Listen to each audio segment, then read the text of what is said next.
역사의 진실 채널 개국선언. 여러분, 저는 오늘 이 자리에서 한 가지를 선언하겠습니다.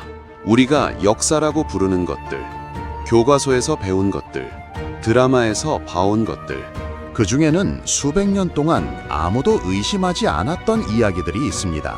하지만 의심받지 않은 이야기가 곧 진실은 아닙니다. 역사는 항상 이깁니다. 승자가 씁니다. 진 자의 목소리는 기록에서 지워지고 이긴 자의 시선만 남습니다.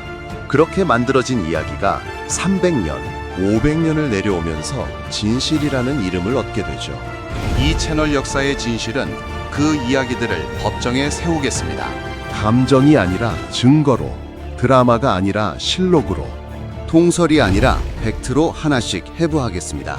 오늘 그 첫 번째 피고인, 역사상 가장 유명한 악녀로 기록된 여자를 이 법정에 소환합니다. 장옥정, 일명 장희빈. 지금부터 진실을 밝힙니다. 오늘의 피고인 소환. 자, 질문 하나 드리겠습니다. 여러분은 장희빈을 유죄라고 생각하십니까? 아마 대부분 그렇다고 하실 겁니다. 인현왕후를 저주했고 권력에 눈이 멀었고 결국 사약을 받은 여자. 우리가 300년 동안 배워온 이야기입니다. 그런데 오늘 저는 이 재판을 다시 열겠습니다. 이유는 단 하나입니다. 이 재판 처음부터 공정하지 않았습니다. 장희빈은 인현왕후를 저주한 독한 악녀였다. 오늘의 질문, 그 증거는 실제로 존재하는가? 검사도 판사도 전부 같은 편이었던 재판. 증인은 고문을 받았고 물증은 없었습니다. 오늘 역사의 진실에서 그 재판을 다시 시작합니다. 제1진실, 피고인의 신원, 가난한 무술이 완전한 허구다. 장희빈은 가난하고 천한 집안 출신의 궁녀였다. 먼저 피고인의 신원부터 확인합니다. 팩트체크 들어갑니다. 장옥정의 당숙 장현. 실록에 기록된 그의 별명은 국중거부, 국중교부입니다. 나라 안에서 제일 가는 부자. 이게 공식 기록입니다. 장현은 중국과 조선을 오가며 무역업을 했습니다. 비단, 약재, 진귀한 물품들을 들여와 조선 전역에 유통시켰죠. 당시 조선에서 왕실 다음으로 재산이 많았다는 기록이 남아있을 정도입니다. 지금 환산하면 재산이 수조 원 규모입니다. 그런데 왜 이 집안 딸이 궁녀로 들어왔느냐? 여기서 조선의 신분제 구조를 짚어야 합니다. 장씨 집안은 중인이었습니다.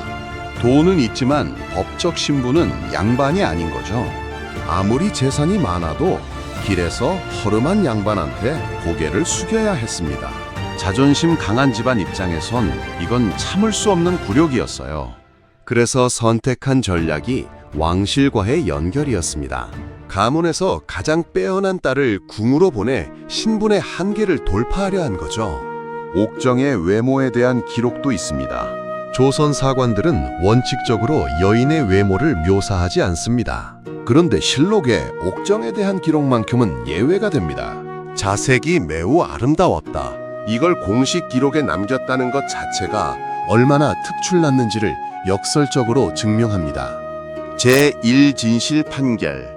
장옥정은 조선 최고 재력가 집안 출신의 금수저였다. 가난한 무술이, 이미지는 근거 없는 허구다. 제2진실 배후의 실세 숙종은 사랑꾼이 아니라 정치 기계였다. 숙종은 장희빈에게 반해 이성을 잃은 왕이었다. 이제 이 사건의 진짜 주인공을 소환합니다. 장옥정이 아닙니다. 숙종입니다.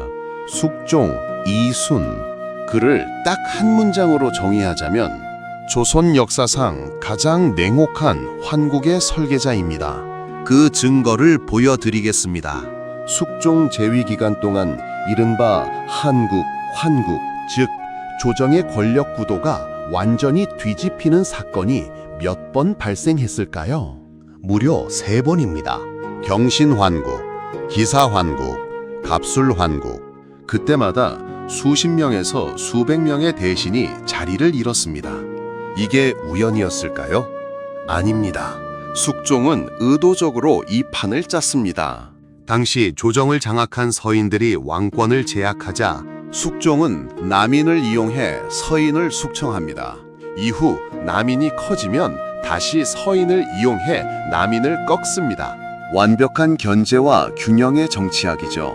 그렇다면 장옥정의 역할은 뭐였을까요? 옥정은 남인 세력의 지원을 받는 여인이었습니다. 숙종이 서인을 꺾기 위해 선택한 정치적 카드가 바로 옥정이었어요. 옥정을 후궁으로 봉하고 서인이 반발하자 그 반발을 명분 삼아 서인 대신들을 대거 내쳤습니다. 이것이 경신환국입니다. 여기서 냉정하게 질문합니다. 사랑 때문에 신하들을 죽이고 유배 보내는 왕이 있을까요? 아닙니다. 정치적 필요에 의해 옥정을 이용한 겁니다. 그리고 필요가 없어졌을 때 같은 냉정함으로 사약을 내렸습니다. 제2진실 판결. 장옥정은 숙종의 환국 정치에 동원된 정치적 도구였다. 이 사건의 실제 설계자는 숙종이다. 제3진실. 악녀 이미지의 제조 공정 누가 만들었는가? 서인 계보도, 당파지도, 붓쓰는 사관 이미지, 장희빈의 악녀 이미지는 그녀의 실제 행동에서 나왔다. 그런데 여기서 더 소름 돋는 이야기가 있습니다. 이 도구를 악녀로 만든 건 숙종 혼자가 아니었어요. 공범이 있었습니다. 그리고 그 공범은 놀랍게도 역사를 기록하는 사람들이었습니다. 1688년 옥정이 왕자를 낳자 숙종은 이 아이를 원자로 선포하고 옥정을 왕비로 책봉합니다. 인현왕후는 폐위됩니다. 조선 500년 중인 출신이 왕비가 된 단 하나의 사례. 서인들 입장에선 이건 절대 용납할 수 없는 사건이었습니다. 이제 핵심 질문입니다. 우리가 아는 독한 장희빈의 이미지는 어디서 왔을까요? 여기서 중요한 구조적 사실 하나를 짚어야 합니다. 조선왕조실록을 쓰는 사관들의 신분은 무엇이었을까요? 양반입니다. 그리고 당시 사관 대부분은 어느 당파였을까요? 서인이었습니다. 역사를 기록하는 펜이 옥정의 적들 손에 있었던 겁니다. 이것이 이 재판에서 가장 중요한 구조적 편향입니다. 실제로 인현왕후가 복위된 뒤 서인들이 집권하면서 옥정에 대한 기록의 톤이 급격히 부정적으로 바뀝니다. 같은 사건도 서인 집권기 기록과 남인 집권기 기록이 다르게 서술됩니다. 여기에 더해 옥정이 죽은 뒤 숙종 본인도 이 이미지 만들기에 동참합니다. 자신의 정치적 실수를 덮으려면 옥정이 나쁜 여자여야 했으니까요. 내가 정치적으로 이용한 게 아니라 저 여자가 나를 홀린 것이다. 이 서사가 필요했던 겁니다. 제3진실 판결. 장희빈의 악녀 이미지는 서인 사관들의 편향된 기록과 숙종의 면피용 서사가 합작한 정치적 결과물이다. 제4진실 무고의 옥, 재심. 이 재판은 처음부터 짜여 있었다. 장희빈은 신당을 차려 인현왕후를 저주해 죽였다.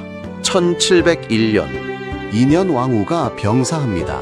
그리고 숙빈 최 씨가 숙종에게 고발합니다. 희빈 장 씨가 신당을 차리고 인현왕후를 저주했습니다. 자, 지금부터 이 재판을 증거법 기준으로 해부하겠습니다. 물증 검토. 신당의 존재는 확인됩니다. 하지만 그 신당이 인현왕후를 저주하기 위한 것이었다는 물증은 단 하나도 나오지 않았습니다. 당시 궁중에서 무속의식은 일반적인 관행이었습니다. 건강기원, 자손기원 등 다양한 목적으로 행해졌죠. 증인 검토. 핵심 증인은 숙빈 최 씨 한 명입니다. 그리고 옥정 주변 궁녀들의 자백이 있습니다. 그런데 그 자백이 어떻게 나왔느냐? 기록에는 혹독한 형문, 즉 고문 끝에 나온 진술이라고 적혀 있습니다. 현대 형사소송법 기준으로는 증거 능력이 없습니다. 동기 검토.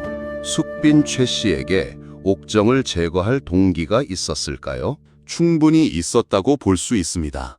물론 이것만으로 단정할 수는 없습니다.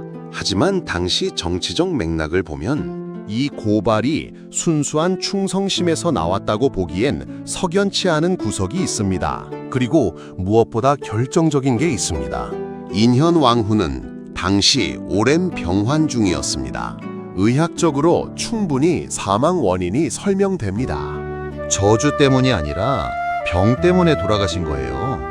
그런데도 숙종은 왜 이 증거 불충분한 사건으로 사약을 내렸을까요?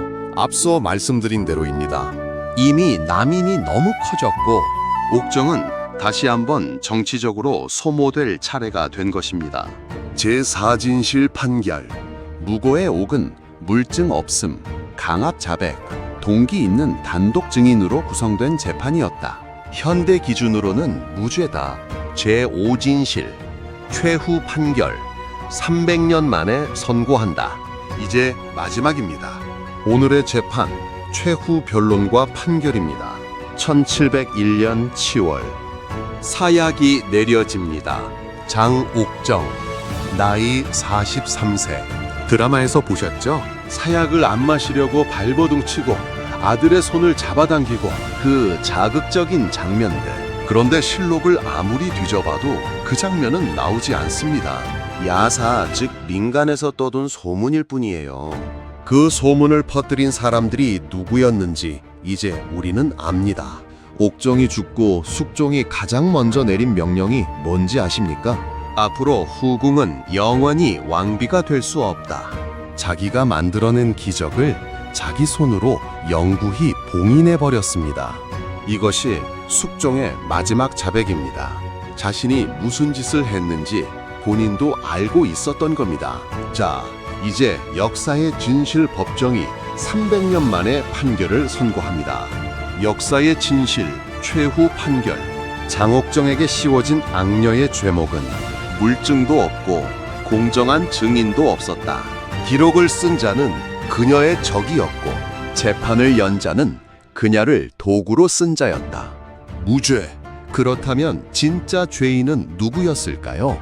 저는 3명을 지목합니다. 첫째, 편향된 붓을 쥔 서인 사관들. 역사를 자기 입맛대로 기록했습니다. 둘째, 정치적 면피를 위해 그 서사를 방조한 숙종. 자신의 실수를 지우기 위해 한 여자를 악녀로 붙였습니다. 셋째, 300년 동안 이 이야기를 의심 없이 소비해온 우리 모두, 저도 포함입니다. 역사의 진실은 불편할 때가 가장 진짜입니다. 오늘 불편하셨다면 이 채널이 제대로 시작한 겁니다. 여러분, 이 판결에 동의하십니까? 반박하실 분 있으십니까? 댓글로 여러분의 반론을 남겨주세요. 증거 있는 반론은 다음 영상에서 직접 다루겠습니다. 역사의 진실은 일방적인 선고가 아니라 함께 만드는 재판이니까요.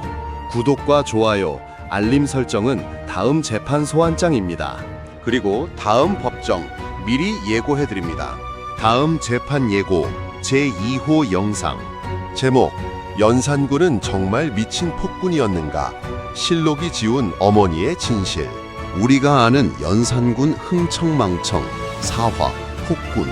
그런데 그가 폭군이 된 날짜가 있습니다. 1504년 갑자사화.